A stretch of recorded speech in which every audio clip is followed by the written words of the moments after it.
And more of these citruses, because if there's one, there's the bunch. This nice little slope, these borders. Look at those two targua. Can y'all spot them now? Yes. 3. See? This Y'all is got all. big ones. This is all food for us. So. Perfect. The one with the Put your long katuk leaves. in here. Mm-hmm. But again, you're going to want to cut carreels. Yeah. So let the katuk occupy the space of a tree. Okay. Don't overcrowd. Everything's going to grow. It's going to get big. You'll be so happy you didn't overcrowd. Because if you overcrowd, then you find yourself cutting down things you purchase. Yeah. And that's why the syntropic farming people, I'm like, don't agree. Just don't agree. What do you think about planting bananas in here? I think down, So you wouldn't go across, you would go up and down the slope? I would mix the bananas in with my trees to bring some immediate shade. And Yeah. I'd make sure they're not on the slope and they're only where it gets flat. I see. So the water can sit. And what Right? I'm thinking is planting them across the slope. Is that how you would go about it? Yeah, but I do think you're going to do better because you could make banana circles, Right. and those could be composting areas, but you don't really want to compost within your food forest Why is that? because then the animals are going to come to get the compost and Yeah. the food. Yeah. So make a compost zone, and Okay. you're going to want to compost for the rest of your days. So And then you put bring your compost zone near your greenhouse. then you're bringing your compost to your food forest. Yeah, So all if the you want banana, to. the banana trunks, you never put those around trees. You just compost them. That is something you can put around trees if it's like if we get into drought situations and we're not getting the magical rain right when we need it. Like last week I was like, okay, Mother Nature, show me you're with me. Yeah. Show me. And I she asked did. God. I asked God too. God created all of it. Go team. Generating, organizing, deliver, destroy, Feel influence. it. You got to sink into it. You got to sink in. And so that's why I'm going, hold the horses and feel. And I felt, look at this guava tree. You would clean this. This is fruit. You're not going to believe how much is going to come up here, y'all. It's all here. So you want to give it some time as you plant. You want to do these 5 meters to let some other things come back that you didn't buy that's naturally here, and it's going to give more fruit than anything else we're working with. And so when it rained last week, as requested, that felt incredible. It rained 2 days, and then it was cloudy the 3rd day, which meant that water could sink in. Yeah. So there were happy animals and people everywhere. So this is a great, your instincts are good about this being a good spot. I will say that borders of existing forests are, we won't go into all the agroforestry, just so much about forest edges. I teach at the Yale Forestry School. I haven't the last 2 years. Since COVID, I haven't done it. But a lot of studies are happening on forest edges. So we get a lot of animals coming out to the forest edges because the forests are getting smaller and they don't have food.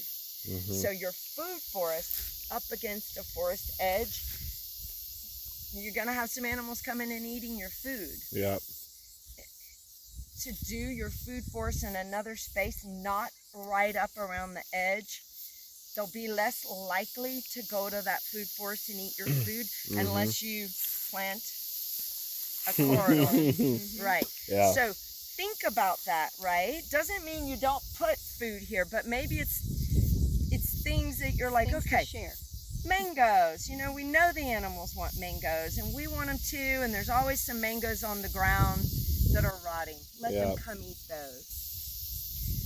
But don't put your, favorite fancy Havoti Cobb. I mean, they're just going to vaciar. They're going to eat it all because it's there and they're looking for it and they're coming out. It's not a bad spot. Usually along existing tramos or stretches of forest, I do a hugging buffer zone. I'll do 1 to 2 rows of trees. Why? Because I want to save what we have. Remember, my first thing is always take care of what I already have. Okay, so what is forest edge dynamic? The short story is we are losing rainforest. A meter of rainforest every 10 years by doing nothing. This will get smaller over time if you do nothing. Weather, human encroachment, they get the most sun, some will dry out, they'll die, they'll fall down. The forest edges just naturally shrink without any human intervention. The converse is also true. With human intervention, if we plant a 10-meter swath, that's 2 rows of trees at 5 meters, 5 that way and 5 this way in the windows, we can regrow in a way that feels absolutely natural the forest edge over 10 meters. And the data's there to support it. Now, there's some different controversies about what's happening with the animals and then different deal. Because what they're trying to say now is that little bitty groups of forests are actually really, really beneficial for the prevention of the extinction of species. Because they're seeing animals in the forest edges. But you know me. Probably already you can tell, I got my own mind and my own experience, and let's talk about your data, Mr. Mexican man teaching this class. And in my experience, the animals come to the forest edge when there's no food, and they go looking for chickens and things to kill. If there was enough food, they wouldn't come to the edge. So if you're basing your data on little groups you planted, and you're catching more animals at the edge, it's because there's not enough food in the forest. Exactly. So your data's off. Your data is not saying that these little poof balls of forest. No, the data's on. It's just not taking everything into consideration. Yeah, I was like, but you've got to think about they're at the edge for a different The data reason. is spot on. Not because your little thing is making animals survive.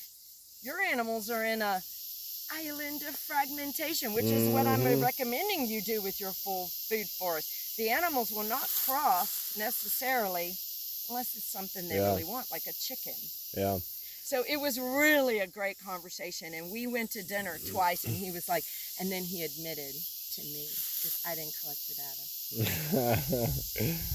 He said I had a bunch of students do it. I'm not a collector of it. I'm the expresser of Yale it. University, and I said you need to make an addendum to your report, because I'm in the field. I'm not in a university. Yeah. And I'm telling you, they're at that edge for a different reason. What was the guy's name? I could find out. I don't remember. He was real cool, and I love when we can disagree and question and reflect, and I can go, oh, God, I didn't think about that. Yeah, you're right on that one. Okay, I stand corrected. Or when experience tells you, I've had this experience. I've gotten Giardia 4 times. Get the water filter. That's when it becomes knowledge. I know it can evolve and I can change, but my experience has informed me that I hold this piece of knowledge, and I'm not gonna jump to your side because I trust my experience. We all love it when we can feel that, no, I know this. I feel this inside. Or, actually, golly, I don't have that much experience with that. Maybe you're right. I'm gonna carry that around with me for a while. See what I think.